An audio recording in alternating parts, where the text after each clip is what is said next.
Kung ano ang ikinapagod ng unang araw ay siya namang ikinarelax at ganda ng day 2 namin. Dahil nakapunta kami sa isa sa highlight ng Danang City, ang Bana Hills.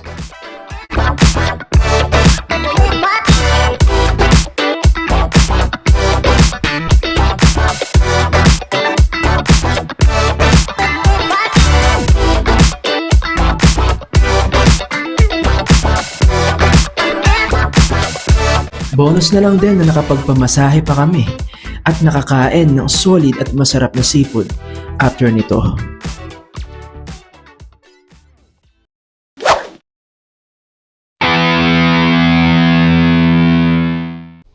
Good morning!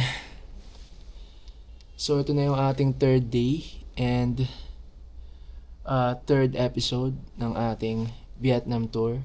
So, as you can see, nakaayos na kami ngayon, nakaligo na, nakabihis na. So ngayon, hindi ko talaga alam kung ano yung itinerary namin. Pero ang alam ko lang, mamayang gabi ay magko-cruise kami. So, ayun yung pinaka-inaantay ko. Tsaka inaantay niya. Gulo ng buhok ko. So, may magpapakompleto sa pit ko. Ito.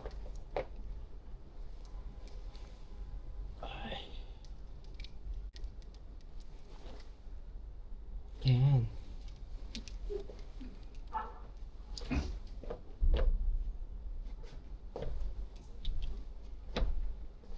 So tara, bahan na tayo at baka hanapin na tayo dun.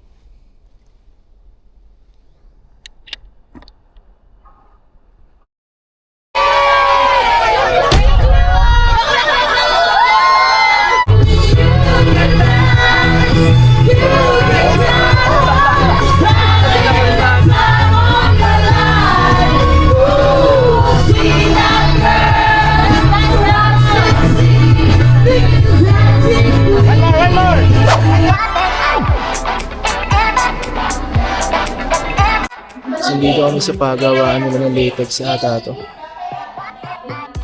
Ito yata yung papakita nila sa amin yung produkto nila.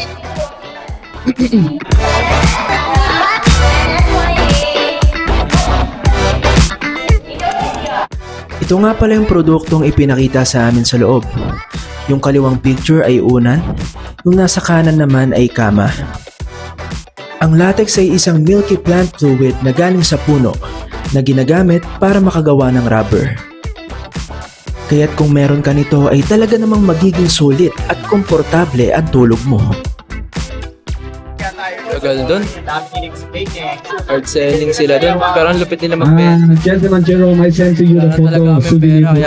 Beautiful. Okay ka lang? Yeah, private. Bilhin na sana kami kami para may tama kami. Ganda kasi ng quality. Okay, we can do friend. Kaso wala kaming pera. Mahal. Okay, Sa wait. Hold $80 yung mga unan pa lang yung para pa yung kama nila. Yung kama sa peso 30k. Sa 30k. Kasi yung unan $80 para mga 5k mahigit.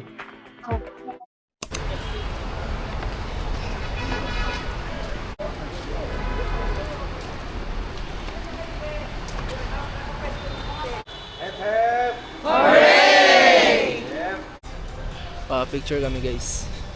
Magkano yung 100 pesos? 100 pesos lang, oo nga. 1, 2, 3. Okay. Thank you so much. Next. Ang lupit ng printan nila, dito lang sa gilid oh. Diyan lang nagagawin lahat ng magic.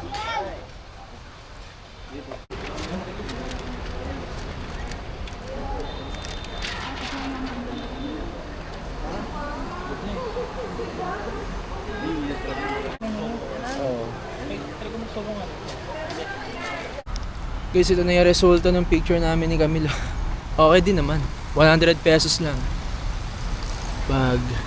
Laminated pa yan, parts. Diba? Tapos ito naman yung group photo. Laminated din. Only 50 pesos naman to. Diba? Solid, worth it naman. Para may remembrance. I'm loving you.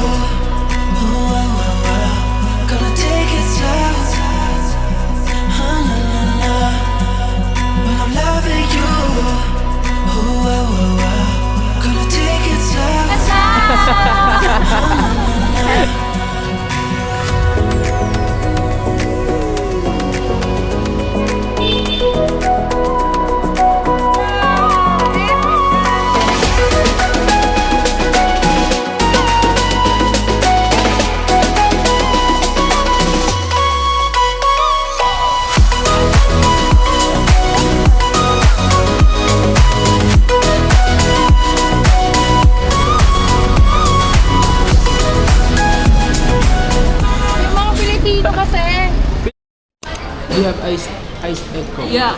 For two. Yeah. For two. Take out. And Get to go all. Sit down here. outside. Yeah. Can we drink it? Oo. Pwede? To go nga daw. Oo. Sit down here. narinig. Di sa beach ba kasi bawal?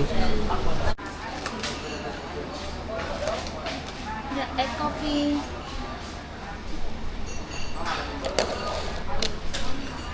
So guys, nandito kami ngayon sa Danang Beach. And ito na yung in-order naming egg coffee.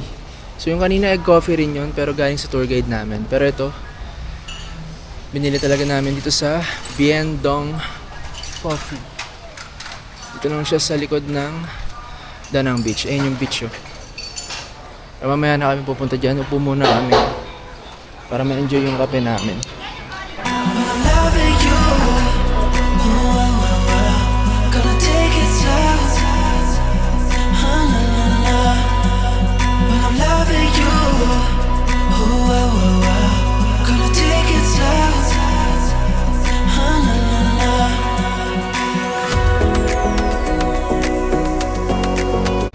Punta tayo sa beach.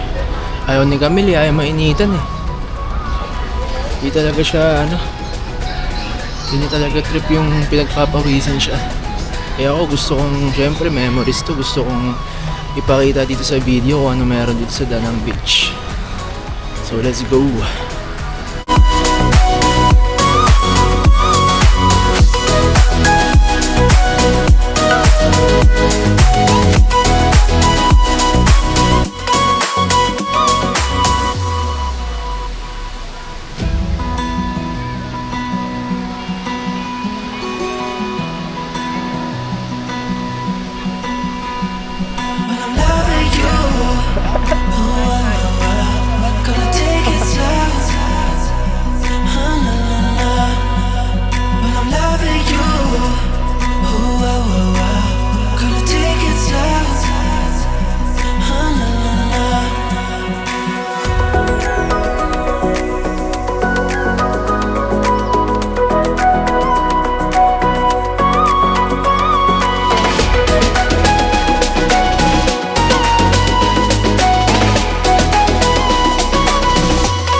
Show guys, napakaganda.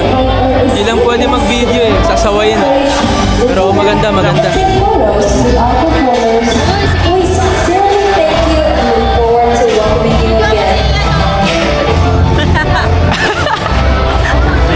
Na-costume no? Ito, yan. Kumari TV. Kumari TV.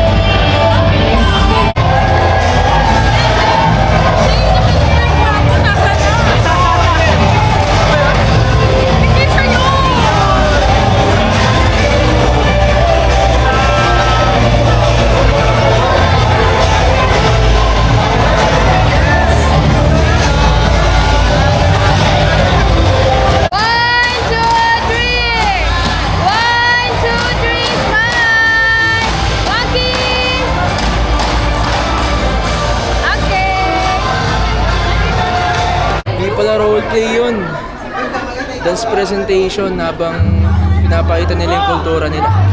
Ang lupit. Kailangan nyo mapanood to pag pumunta kayo ng Vietnam guys. Sa The Heritage Show.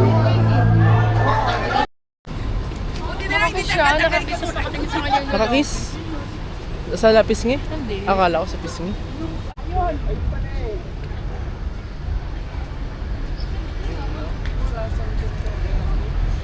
Guys, andito na kami sa tabi ng river, Han River. Ayan. So, ngayon, sasakay na kami ng cruise. Ito na yung highlight for the day. Okay, 1, 2, 3. Head. Okay! Yeah, very nice. Oh, sit down. Karaoke ba yun? Can you want here beside us? Sure. I'm changed.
So, we're back at the hotel. And, ayun. As you can see guys, nakaligo na kami. Yung gamit, ayan, napak na rin namin. Kasi, this is gonna be our last night dito sa hotel. Sa Muang Tan Grand Danang Hotel. And, ayun, so far, talagang nag-enjoy lahat ng pinadala dito. Kaya, sobrang nagpapasalamat kami kay Ma'am Heidi and kay Sir Hector sa pagdala sa amin dito. And especially, syempre, sa company, HC Dukusin. So, ayun, wala kami dito kung hindi dahil sa kanila. So, sobrang grateful kami. Kasi na-experience namin kung ano man yung pwedeng gawin dito sa Vietnam. Kung ano yung kultura nila dito, natutunan namin. Yung lasa ng pagkain nila dito, natikman namin. So ayun, sobrang nag-enjoy kami guys. Kasi minsan lang tong experience na to, di ba? Hindi naman laging darating to sa buhay natin. Kaya nung binigay sa atin, syempre ginrab natin, di ba? Ang daming pwedeng magawa dito sa Vietnam guys. Ang sarap maglakad-lakad. Kulang yung 4 days na pagsistay dito. Kasi napakagandang lugar nito, napakagandang bansa. And ito pa lang yun Danang pa lang to. Meron pang Ho Chi Minh, Hanoi, Sapa, marami pang magandang pwedeng puntahan dito sa Vietnam. Pero itong napuntahan namin, Danang pa lang to. Napakaganda na. So bukas yung last day namin. Check out daw namin is 10 AM. So kapag ka-tour namin, dala na namin tong maleta, yung mga bag. Kasi dire-diretso na kami nun, papunta sa airport ng siguro kahit mga 7 PM yun. Kasi 11 PM yung flight namin eh. So dapat 3 hours or 4 hours before nandun na kami sa airport. So ayun, mga compulsory ba tawag doon? Compulsory. Yung gagawin namin bukas, pupuntahan na lang namin kung saan man nagtitinda ng mga bagay-bagay. So, kailangan daw yun puntahan kasi kasama siya sa binayaran. Kasama siya sa tour, sa package. So, papakita ko pa rin naman sa inyo yung mga clips and video syempre kung saan tayo pupunta bukas. Pero yun nga, yung mga highlight kasi ng tour na to natin sa Vietnam is nagawa na natin at na-enjoy na natin. So, solve na tayo pare. Ngayon, chill na lang kami ni Camille dito. Iinom na lang kami ng aming Tiger. Meron ba niya sa Pilipinas? Laro, ha? Iba, no? Kagi meron kaya itong ano? Ito guys, oh. Meron sa Pilipinas neti. Pero ito. Mali yata kami nang binili. Dito yung iniinom namin kanina sa cruise. Laro yung pangalan eh. So, yun. Chill lang kami. Tapos, video ulit ako bukas. But very hard to me that good answer. My boy on way asking money.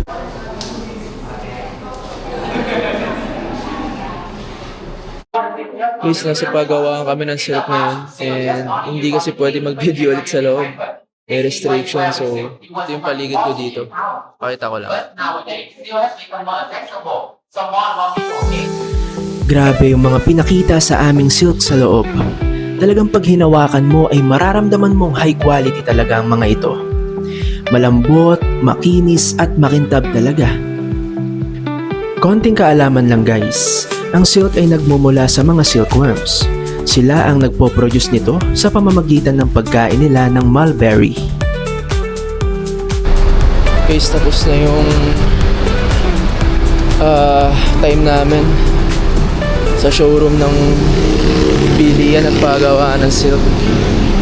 So ayun, wala namang bumili sa amin kasi sobrang mahal talaga.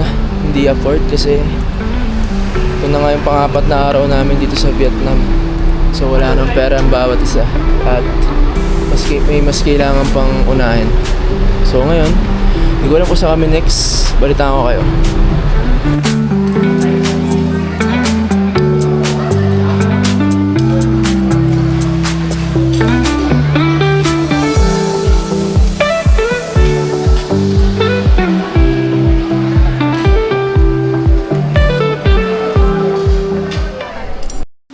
Destination namin guys, nandito kami sa jewelry store. So part nito na compulsory or compulsory. Thank you. Yung paligid.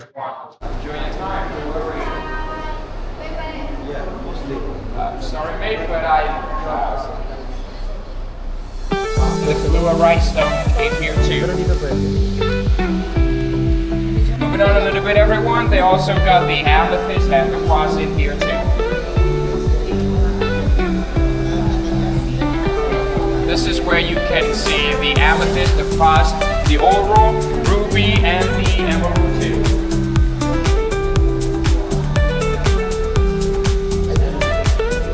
Okay, everyone. I know that it's inconvenient, but maybe from here we cannot record the video. Hindi sana talaga pwede mag-video sa loob nito. Pero nakiusap ako sa mismong CEO ng shop. At sa kagandahang palad ay pinayagan niya tayo.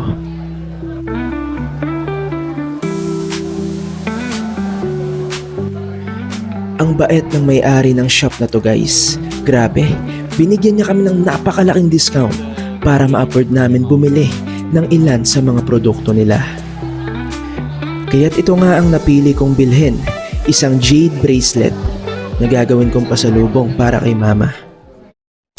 So yun guys, as you can see, nakapag-video naman tayo. Napayagan tayo nung pinaka-may-ari ng jeweler shop. Nagpaalam naman ako. And ayun, kaya nagkaroon tayo ng clip. So napakita ko naman yung mga solid na jewelry nila doon. Mga stones. And ayun, nakabili na rin naman ako. Regalo ko para kay mama sa birthday niya. So sa August ko pa yun ibibigay. Tago ko muna. And ngayon, on the way na kami sa next destination namin. Hindi ko alam kung saan. Balikan ko na lang kay mamaya.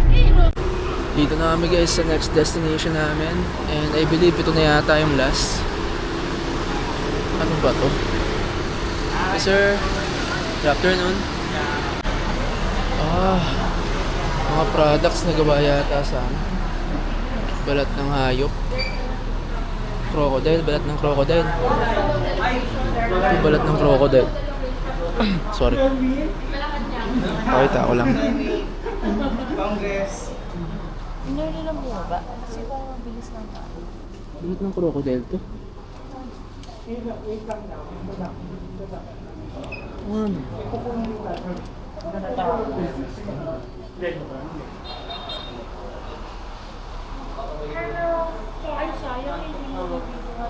Man, I'm very happy. Yeah, so are you happy? Yes. That I said we specialize in high quality rainbow leather, and are we including? This is the original. That's the crocodile.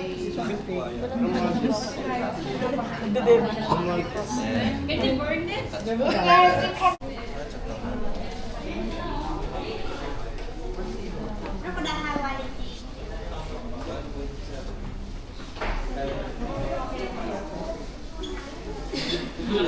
About 2,500 peso. You can try out and inside.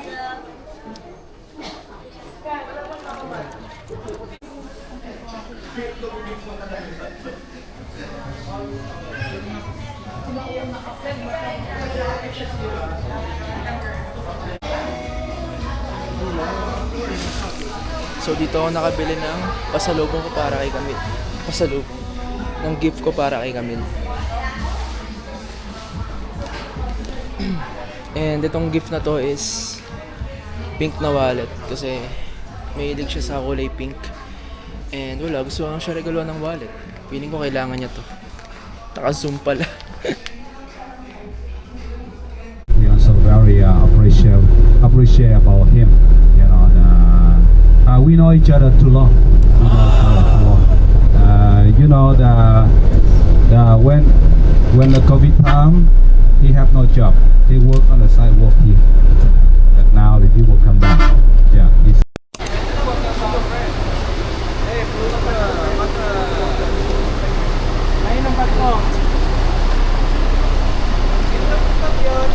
So sa mga oras na to guys, nandito na kami sa airport. Parang mga magsi-6 pa lang yata. Maaga yung dating namin. And ayun. So this is gonna be the last episode din ng ating Vietnam series. So maraming salamat sa lahat ng tumutok dito at nanood. Kita-kita tayo sa Pilipinas, man. Mag-ingat kayo lagi and sana masaya kayo and healthy kayo. God bless. Naalala nyo ba yung sinabi ko ng episode 1? Na ituloy mo lang yung passion mo dahil hindi mo alam kung saan ka pwedeng dalhin ito. Ito ay base sa aking totoong kwento. Dahil sa patuloy kong pagbablog at pagiging passionate ko dito, na-appreciate ni Ma'am Heidi yung ginagawa ko. At siya mismo ang nakaisip na dalhin ako sa Vietnam. Kaya't para sa mga nanonood nito, huwag nyo tigilan ang passion nyo at mas lalo nyo pang mahalin ito.